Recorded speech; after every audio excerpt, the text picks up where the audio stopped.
अंग्रेज़ों ने इस विवाद को यूएन को सौंप दिया और वहाँ से वो चले गए। उसके ऊपर Iraq, Syria, Lebanon, Egypt, Jordan और अरब लिबरेशन आर्मी पूरी की पूरी मिडिल ईस्ट ने मिलके हमला बोल दिया। 6 डे वॉर इसके लिए कहा जाता है क्योंकि 6 डे के अंदर ही इजराइल ने इन सबको खदेड़ के हरा के वॉर को जीत लिया। कि अगर भारत को कश्मीर विवाद सॉल्व करना है पाकिस्तान के साथ तो उसको शिमला एग्रीमेंट 1972 के तहत ही करना पड़ेगा। उसका सही यूज़ हो, फिलिस्तीन के लोगों की बेहतरी के लिए यूज़ हो, स्कूल्स खुले, हॉस्पिटल्स खुले, रोड बने, ना कि हमास के लिए हथियार खरीदे, ना कि हमास के लिए टनल्स बनाए।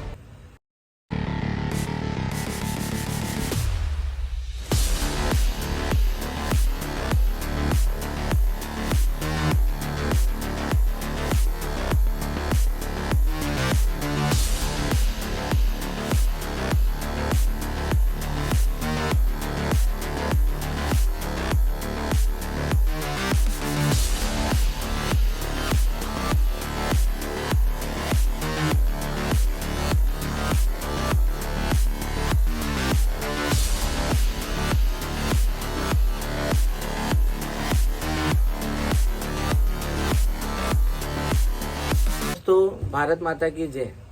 आज बात करेंगे फिलिस्तीन की, भारत की और इजराइल की, और इस विवाद की जो सालों से चला आ रहा है और सारी दुनिया मिलके भी इसको सॉल्व नहीं कर पा रही है। क्यों सॉल्व नहीं कर पा रही है इसके ऊपर बात करेंगे ताकि लोगों को क्लैरिटी मिले। सिर्फ सपोर्ट करने के लिए सपोर्ट ना करे कोई, उसको क्लैरिटी मिले तब वो चुन पाए कि उसको किसको सपोर्ट करना है।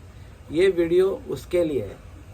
भारत के हित क्या है उसको लोगों को बताने के लिए है। तो बात शुरू करते हैं इस विवाद की शुरुआत जब से हुई तब से, जो कि है 1948 में, जब वर्ल्ड वॉर 2 खत्म हो चुका था, ऑटोमन एम्पायर हार चुका था और ये पूरा क्षेत्र जो आज विवादित है फिलिस्तीन और इजराइल का, ये पूरा का पूरा जब अंग्रेज़ों ने जीत लिया और जो उन्होंने वादा किया था यहूदियों को, ज्यूस लोगों को, उस वादे को निभाते हुए बेल्फोर डिक्लेरेशन के तहत वहाँ पे ज्यूस का होमलैंड डिक्लेयर करके यहूदियों का होमलैंड इजराइल की स्थापना की गई। पहले दिन से ही अरबों ने इस फैसले का खिलाफत किया। उनको ये पसंद नहीं था, इजराइल की फॉर्मेशन ही उनको पसंद नहीं थी। तो ये विवाद वहाँ से शुरू होता है। अंग्रेज़ों ने इस विवाद को यूएन को सौंप दिया और वहाँ से वो चले गए। जैसे ही अंग्रेज़ वहाँ से चले गए, पहले दिन जो इजराइल का पहला दिन था बनने के बाद, वो पहले दिन ही उसके ऊपर Iraq, Syria, Lebanon, Egypt, Jordan और अरब लिबरेशन आर्मी, यहाँ की, इसका मतलब पूरी की पूरी मिडिल ईस्ट ने मिलके हमला बोल दिया। अब हमला तो बोल दिया, लेकिन जिस इजराइल ने अंग्रेज़ों की मदद की वर्ल्ड वॉर 2 जीतने में और जितवाया भी, क्या वो हार जाएंगे? वो नहीं हारे, वो जीत गए इन लोगों से। और यहाँ से इस विवाद की शुरुआत होती है, इजराइल की शुरुआत होती है और फिर कई सालों तक ऐसे ही झगड़े चलते रहते हैं, विवाद चलते रहता है। और 1967 आते हैं। 1967 में फिर एक वॉर होता है। ये सारे देश जो मैंने अभी बताया, वो सारे देशों ने मिलकर फिर हमला किया इजराइल के ऊपर और इस वॉर को कहा जाता है 6 डे वॉर। 6 डे वॉर इसके लिए कहा जाता है क्योंकि 6 डे के अंदर ही इजराइल ने इन सबको खदेड़ के हरा के वॉर को जीत लिया। इसके लिए इसको कहा जाता है 6 डे वॉर। इस वॉर के बाद सारे जितने भी अरब ममालिक थे, अरब ममालिकों ने मिलके, ये सारे देशों ने मिलके एक जॉइंट रेजोल्यूशन निकाला जिसे कहते थे, बहुत फेमस हुआ, 3 नोज। 3 नोज मतलब no peace, no recognition and no negotiation with Israel. मतलब कोई भी शांति समझौता हम कर ही नहीं सकते इजराइल के साथ। ये कहना था उस वक्त के जॉर्डन के किंग हुसैन का कि अरबों के साथ और इजराइल के साथ कभी भी कोई शांति समझौता हो ही नहीं सकता। आगे चलिए, फिर ये जब 3 नोज का रेजोल्यूशन पास हो गया और ये सारे झगड़े चले आ रहे हैं 48 से, तो यूएन ने मिलके बात की और सोचा कि इसका कुछ सोल्यूशन हम ऑन पेपर निकाल देते हैं। इम्प्लीमेंट हो ना हो वो बाद में की बात है, पहले इसका सोल्यूशन क्या है उस पर बात करके सोल्यूशन निकाला जाए। तो एक चार्टर निकाला यूएन ने जिसमें काफ़ी चीज़ें थी, लेकिन बेसिक जो 2 चीज़ें उन्होंने कहा जो अगर फॉलो किया जाए तो ये समझौता हो सकता है, ये विवाद का अंत हो सकता है। उसमें पहला पॉइंट था लैंड फॉर पीस, यानी कि ज़मीन छोड़नी पड़ेगी शांति के लिए।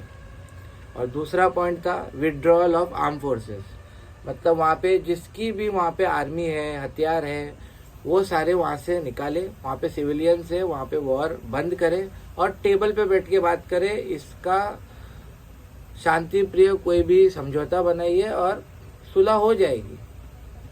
अब ये 2 पॉइंट्स ऑन पेपर तो तैयार हो गए थे, लेकिन कोई भी इसे फॉलो करने को तैयार नहीं था।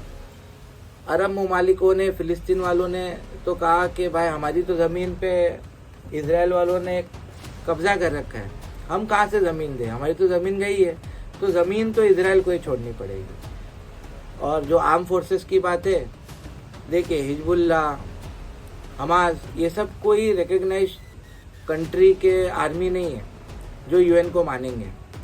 तो इन्होंने यूएन को नहीं माना कभी, वहाँ से कभी अपनी आर्मी फोर्सेस निकाले नहीं, तो इजराइल ने भी नहीं निकाले।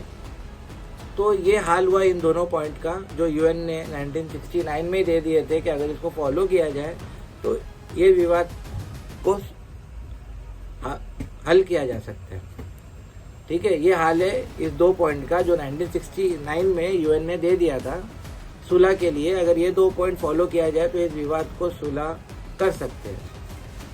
फिर वक्त बीतते गया 1979 में इजराइल ने एक पहल की और कोशिश की सुलह की, जब उसने इजिप्ट को पूरा का पूरा सिनाई रीजन लौटा दिया और वहाँ से अपनी आर्म फोर्सेस भी विड्रॉ कर ली। और इजिप्ट ने भी लिखित में दिया कि आज के बाद दोबारा कभी इजराइल के खिलाफ इजिप्ट जंग में नहीं उतरेगा, जो आज तक फॉलो हो रहा है।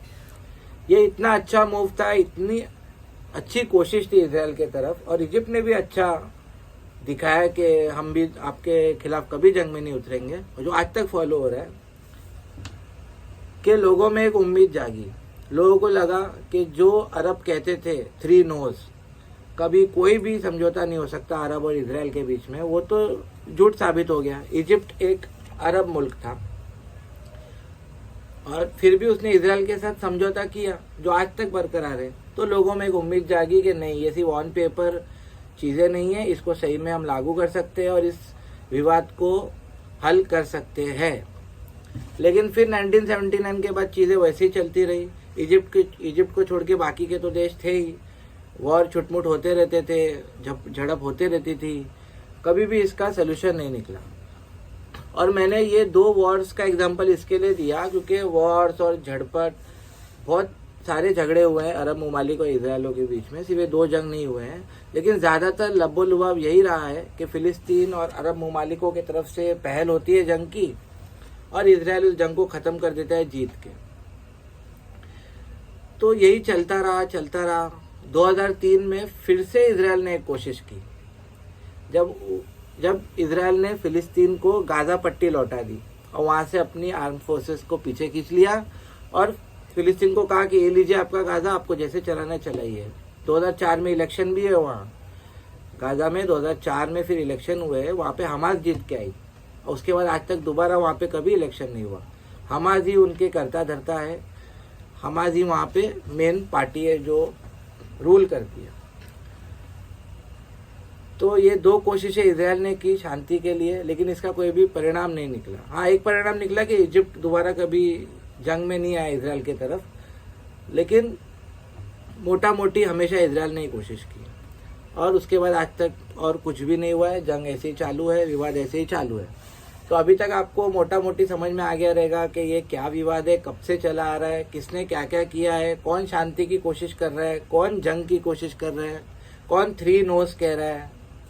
ओके, ताकि हम अपने वीडियो पे आगे बढ़ पाए। जो हमारा मेन मोटिव है इस वीडियो का, भारत का स्टैंड इस विवाद पे और क्या होना चाहिए।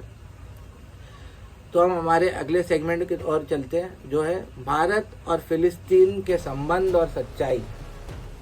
देखिए, सबसे पहले भारत की मुलाकात फिलिस्तीन से हुई 1975 में, जब PLO का ऑफिस खुला दिल्ली में, फिलिस्तीन लिबरेशन ऑफिस।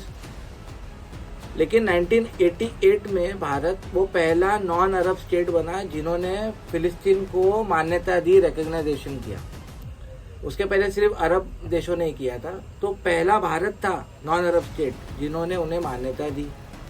आगे चलिए, 1980 से 1990 तक टोटल $10 मिलियन का रिलीफ फिलिस्तीन को भारत दे चुका था। जबकि आपको पता है ये वो काल है 80 से 90 तक का, जब हम इतने समृद्ध नहीं थे जितने आज है।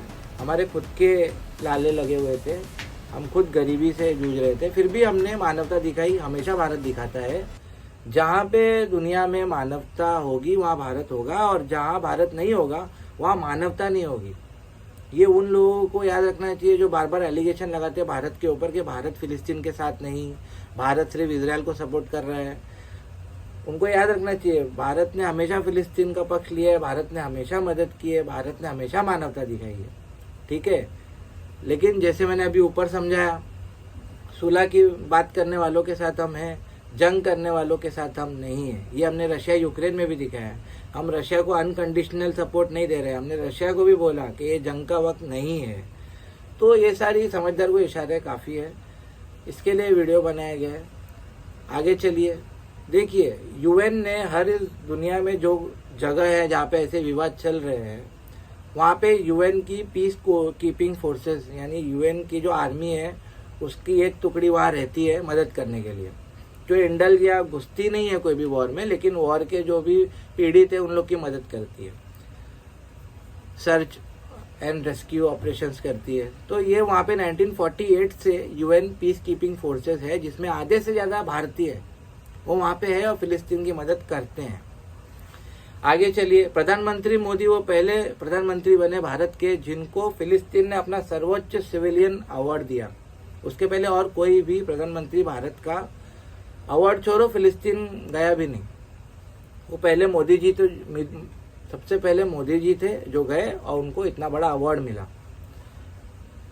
अब ये सारी चीज़ें थी भारत की पक्ष कि क्या क्या भारत के समझौते और क्या क्या इंटरेक्शन रहे हैं फिलिस्तीन के साथ। ये उन लोगों के लिए जो कहता है कि भारत सपोर्ट नहीं करता फिलिस्तीन को, उनके लिए ये सारी चीज़ें हैं। आप भी बता देना अगर कोई मिला आपको, तो ये सारी चीज़ें भारत ने की है, हमेशा मानवता दिखाई है। अब देखते हैं फिलिस्तीन की नज़रों से भारत को, फिलिस्तीन का क्या स्टैंड है कश्मीर के ऊपर, फिलिस्तीन ने कितना सपोर्ट किया भारत को, इसको ज़रा देख लेते हैं। देखिए, सन 2000 में जो उस वक्त के फिलिस्तीनियन प्रेसिडेंट यासिर अराफात थे, उन्होंने भारत को याद दिलाया और कई बार याद दिलाया उसके बाद और उसके पहले भी, और आज तक फिलिस्तीन का स्टैंड यही है कश्मीर के ऊपर कि अगर भारत को कश्मीर विवाद सॉल्व करना है पाकिस्तान के साथ, तो उसको शिमला एग्रीमेंट 1972 के तहत ही करना पड़ेगा। कोई फिलिस्तीन का सपोर्ट है आपको, नहीं तो नहीं है। तो अब जान लेते हैं शिमला एग्रीमेंट 1972 है क्या। देखिए, शिमला एग्रीमेंट 1972 एक्चुअली एक पीस ट्रीटी है जो 71 की जंग के बाद जब बांग्लादेश बना और ये सब जंगों के बाद एक ट्रीटी बनी, जहाँ पे भारत ने जो पाकिस्तान की टोटल 13,000 किलोमीटर जंग में जीती थी, उसमें से सिर्फ 883 किलोमीटर अपने पास रख के, मतलब 12,000 से ज़्यादा किलोमीटर की ज़मीन जो जीती हुई थी वो लौटा दी पाकिस्तान को। दूसरा पॉइंट, इसमें भारत और पाकिस्तान ने माना कि कश्मीर जो है वो एक बायलैटरल इशू है, मतलब दोनों देशों के बीच का इशू है, इसमें यूएन तक दखलंदाजी नहीं कर सकता, इसमें भारत और पाकिस्तान को बैठ के ही बात करनी पड़ेगी। अब इसका मतलब क्या है कि कश्मीर में आपने स्टेक होल्डर बना दिया पाकिस्तान को, थोड़ा शेयर दे दिया कि नहीं आप भी पार्टनर हो, हम बैठ के बातचीत कर लेंगे, जबकि सच्चाई ये है कि कश्मीर में पाकिस्तान का ढेले भर का भी हक नहीं है, वहाँ का एक भी पत्थर के ऊपर भी भारत पाकिस्तान का कोई हक नहीं है। जो एक्सेशन साइन हुआ था राजा हरि सिंह ने किया था, वो लद्दाख से लेके POK पाकिस्तान ऑक्यूपाइड कश्मीर जो आज के डेट में है, जो आज भी पाकिस्तान के हथिया हुआ है, वहाँ तक पूरा कश्मीर भारत का है। कश्मीर में पाकिस्तान का कोई भी शेयर नहीं है, फिर भी ये जो शिमला एग्रीमेंट है वो उनको शेयर दे देता है और स्टेक होल्डर बना देता है कि नहीं आपका भी स्टेक है, हम बैठ के बात करेंगे। तो एक बार ये गलती भारत कर चुका है, फिलिस्तीन चाहता है हम दोबारा ये गलती दोहराए और कश्मीर को अपना हिस्सा ना माने। जो कि एकदम गलत है। तो ये है फिलिस्तीन का स्टैंड कश्मीर पे। अब देखिए, जो लोग भारत के साथ नहीं पाकिस्तान के साथ खड़े हैं, वो भी सिर्फ धर्म के नाम पे, क्या आप ऐसे लोगों को भारत का हितैषी मानोगे? क्या आप ऐसे लोगों को अनकंडीशनल सपोर्ट देना चाहते हो? देखिए, भारत किसी के खिलाफ नहीं, क्योंकि टर्की भी भारत का काफ़ी खिलाफत करता है 370 हटाने का यूएन में।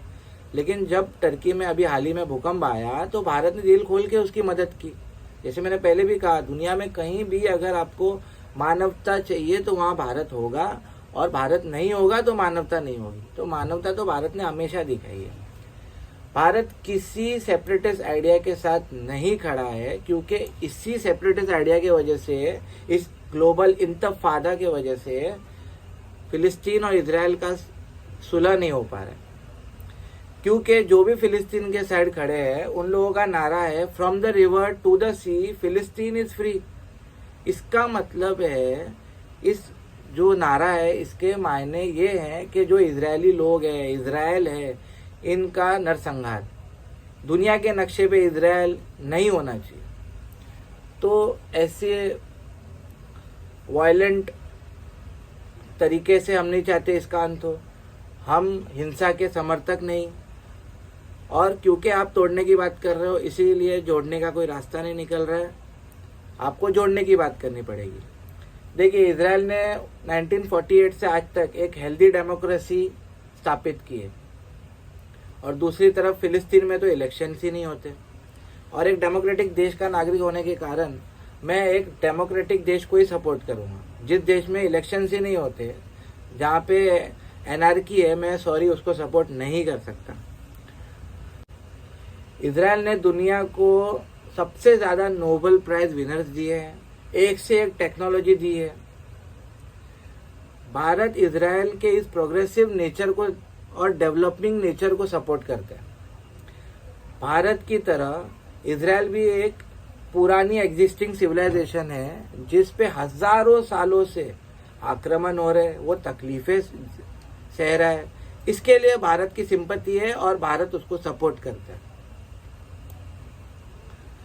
फिलिस्तीन और उसके सपोर्टर्स को यह समझना होगा कि उनकी मदद कहीं बाहर से नहीं होगी, उनको खुद ही करनी पड़ेगी। जैसे फिलिस्तीन में इलेक्शंस हो, वो लाखों डॉलर जो दुनिया भर से आपको एड और मदद मिलती है, उसका सही यूज़ हो, फिलिस्तीन के लोगों की बेहतरी के लिए यूज़ हो। स्कूल्स खुले, हॉस्पिटल्स खुले, रोड बने, ना कि हमास के लिए हथियार खरीदे, ना कि हमास के लिए टनल्स बनाए। ये सारे कंस्ट्रक्टिव काम अगर फिलिस्तीन करे और कश्मीर मुद्दे पे भारत का साथ दे, ना कि पाकिस्तान का साथ दे, तब इन कंडीशंस के साथ हम फिलिस्तीन को सपोर्ट कर सकते हैं, नहीं तो नहीं। भारत किसी सेपरेटिस्ट आइडिया जैसे कि पार्लियामेंट में जय फिलिस्तीन के नारे का विरोध करता है। भारत का हित सर्वोपरि, नेशनल इंटरेस्ट में सोचिए, धर्म से ऊपर उठिए, काफ़ी चीज़ें आपको क्लियर हो जाएंगी। दोबारा मिलेंगे ऐसे ही इंटरेस्टिंग वीडियो के साथ। अगर आपको मेरी बातें अच्छी लगी, आपको ऐसा लगे कि ये बातें दूसरे लोगों तक पहुंचनी चाहिए, तो प्लीज़ इसे लाइक कीजिए, इस वीडियो को शेयर कीजिए, हमें सब्सक्राइब कीजिए ताकि हमें मोटिवेशन मिले। वंदे मातरम दोस्तों, भारत माता की जय।